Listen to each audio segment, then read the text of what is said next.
Good night all out சேஃபா side எஃபெக்டா குழந்தைங்க இருக்கிற வீட்ல பாத்திரலாமா?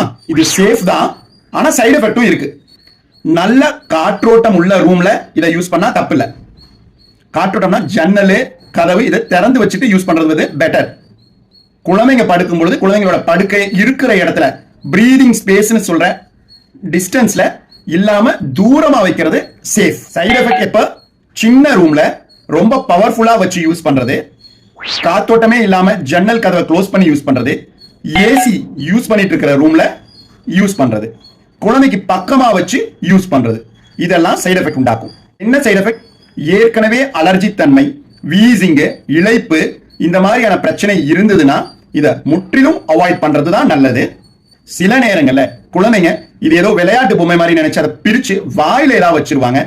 நானுங்க அதை குடிச்சிட்டு வந்ததும் பார்த்திருக்கோம்.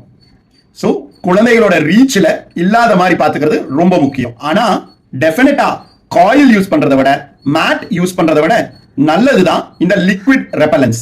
இருக்கிறதுலயே சேஃப் கெமிக்கல் ஃப்ரீ என்ன அப்படின்னு பாத்தீங்கன்னா மஸ்கிட்டோ நெட் யூஸ் பண்றது, ஃபுல்லா குழந்தைகளை கவர் பண்ணி தூங்க வைக்கிறது. சரி, வீட்ல இதெல்லாம் பண்ணலாம்.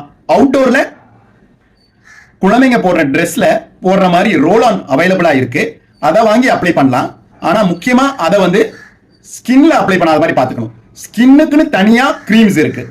சோ அது வெளிப்புற பாகங்கள் எக்ஸ்போஸ்ட் ஏரியால மட்டும் தேவைப்பட்டா தடவலாம். ஆனா முக்கியமா உள்ளங்கையில வாயை சுத்தி இருக்கிற ஏரியால தடவக்கூடாது.